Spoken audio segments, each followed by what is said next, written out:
What's up everybody, and thank you for joining me for another video. My name is Whack4863, but you can call me Whack. In today's video I want to touch on some things in V Rising that you can start from the beginning of the game that's going to help you boost your gameplay. And that first thing is, don't leave this first grave area. So when you get out of your coffin, explore this area entirely. There's a lot of bones, a lot of plant fiber, and a lot of rats, and you can get through quite a few of your journey steps right in this area. Now, the other thing that you should do from the beginning is start making the vermin salve. This is going to allow you to heal a lot better, and you are not required to have blood or use blood in order to use these salves to heal. Now, V Rising automatically loads things into your hotbar. As you can see on my hotbar, it's got my sword, it's got the rats, and then it's got the vermin salve. I recommend not having the rats or the hearts in your hotbar, and if you're gonna have them in your hotbar, have them on a key that you might not accidentally tap trying to get to something else. You don't want to be in a situation where you have really high quality blood and you accidentally tap to consume a rat or a heart, because it's going to override it with worthless blood. And in case you were wondering a little bit more about this first area, things do respawn in here, so you can stay in here as long as you want.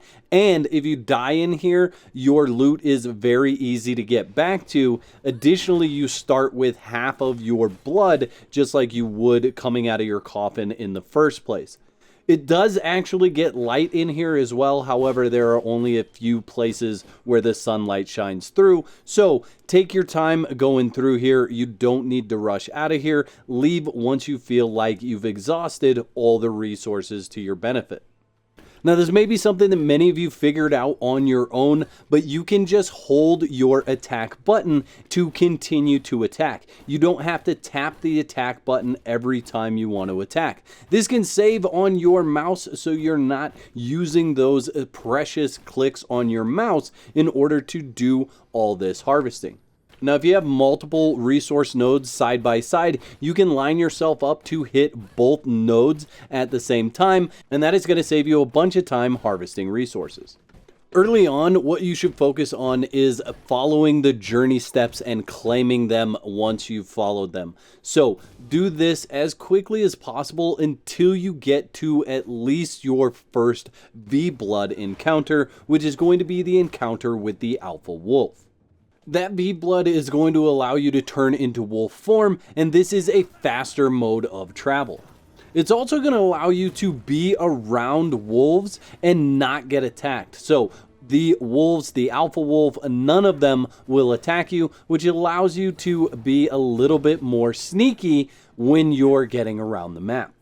Or in my case, watching two bosses fight each other. Now, I've actually found quite a bit that will fight each other and can work to your advantage. If you want to see a video specifically about that, go ahead and leave me a comment letting me know that that's something you'd like to see, and I'll put that together.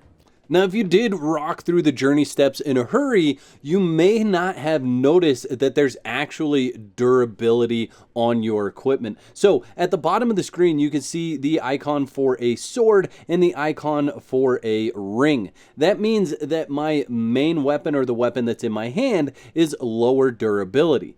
And that the ring that I have equipped is also low durability. You can see one's yellow, one's orange, denoted on the bottom of the screen. So that's letting you know that these things are breaking and you need to repair those. Hovering over the item that is in need of a repair is going to tell you what resources you need in order to repair that item.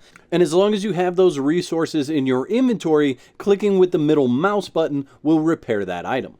Now, you may know that your level is actually connected to your gear, so it's not actually a character level, it's a gear level. So keeping these items in good repair is important, because you don't want one of these items to break and drop your gear level. If it does break, it's like unequipping it, and your gear level will drop instantaneously. So if you're looking for certain resources, what you want to do is consult your map. All the yellow highlighted areas are going to be different encampments, and what you want to do is hover over those in order to see what loots drop in that area. So it's going to tell you the important loot that drops in each one of those camps. So if you're looking for a specific type of resource, consult your map, and then you could place a marker by right-clicking on that area.